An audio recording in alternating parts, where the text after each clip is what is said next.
నమస్కారం NSTV news కి స్వాగతం. నా పేరు సంధ్య. ముందుగా వార్తల్లోని ముఖ్యాంశాలు. వన్యకుల క్షత్రియుల జాతిపిత పొన్నమండ లక్ష్మణస్వామి 157వ జయంతి వేడుకలు చిత్తూరు జిల్లా వన్యకుల క్షత్రియ సంఘం మరియు Vanyakula education and development society ఆధ్వర్యంలో ఘనంగా జరిగింది.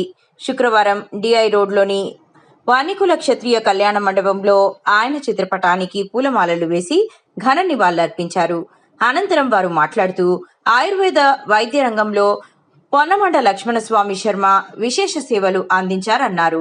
120 రకాల ఔషధాలను తయారు చేసి దేశ విదేశాలకు పంపిణీ చేసిన మహనీయుడని కొనియాడారు. స్థానిక సంస్థల ఎన్నికల్లో వన్యకుల క్షత్రియులకు ప్రాధాన్యత ఇవ్వాలని అక్టోబర్ నెలలో ఆత్మీయ సమావేశం నిర్వహించి కార్యాచరణ రూపొందిస్తామన్నారు.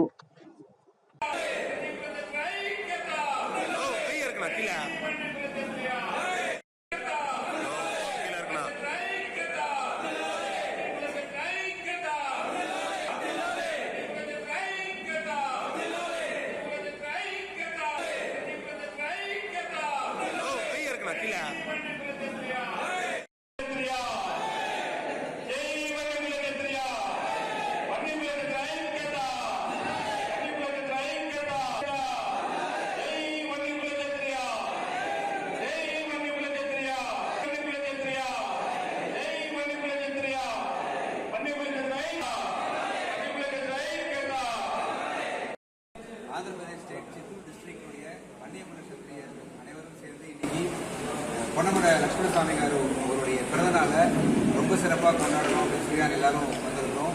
பாட்டாளி மக்கள் கட்சியுடைய யூனிட் பிரசிடென்ட், பாட்டாளி மக்கள் கட்சியுடைய முன்னாள் சட்டமன்ற உறுப்பினர் அண்ணன் நிலவழகன் அவர்கள், பாட்டாளி மக்கள் கட்சி ராணிப்பேட்டை கிழக்கு மாவட்ட செயலாளர் சரவணன் அவர்கள் எல்லாரையும் வந்திருக்கோம். சசிநாயக்கர் அவருடைய ஏற்பாட்டில் எல்லாரும் ஒன்று கூடி பிறந்தநாள் கொண்டாடணும். என்னன்னா ஆந்திரப்பிரதேஷ் கவர்மெண்ட் சொல்லியிருக்கு ஆகஸ்ட் 7ஆம் தேதி அவருடைய பிறந்தநாளை வெகு விமர்சையாக கொண்டாடணும் அப்படின்னு. முக்கிய காரணம் தமிழகம் மாநிலம் முழுவதிலும் உள்ள அக்னிபதி அந்த கம்யூனிட்டியை அழகாக மார்க் பண்ணி இவர்களெல்லாம் ஒரு முறையின் கீழ் வர வேண்டும் என்று அதற்கான ஜிஓவை கொண்டு வருவதற்கு மிக முக்கிய காரணமாக இருக்கிறது லட்சுமணசாமி அவர்கள். பாட்டாளி மக்கள் கட்சியும் இன்று தமிழகம் முழுவதும் இவருடைய பிறந்தநாளை மிக சிறப்பாக கொண்டாடி வருகிறது. அந்த வகையில் நாங்கள் இங்கே வந்து இந்த விழாவில் பங்கேற்கிறது ரொம்ப சிறப்பானது. முக்கியமான விஷயம், கடந்த பொதுக்குழு ஜூலை 29 பொதுக்குழுவில் நம்முடைய தலைவர் மருத்துவர் அன்புமணி ராமதாஸ் அவர்கள் பாட்டாளி மக்கள் கட்சி ஆந்திர பிரதேசத்தில் நாங்கள் தொடர்ந்து இருக்கிறோம் அப்படின்னு சொன்னார். 2 மணி நேரத்தில் இவர் லட்சுமணசாமி காருடைய பிறந்தநாளை நம்ம எல்லாரும் கொண்டாடணுன்ற ஒரு ஜிஓ வந்து கவர்மெண்ட் பாஸ் பண்ணுறோம்.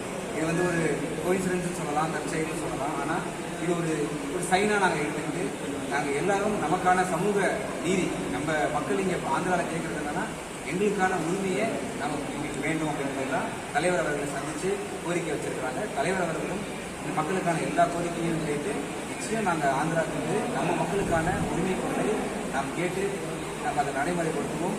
கட்சி விரைவில் தொடங்க இருக்கிறோம் என்று இந்த நன்னாளிலே உங்கள் அனைவருக்கும் கூறி விடைபெறுகிறேன். அனைவருக்கும்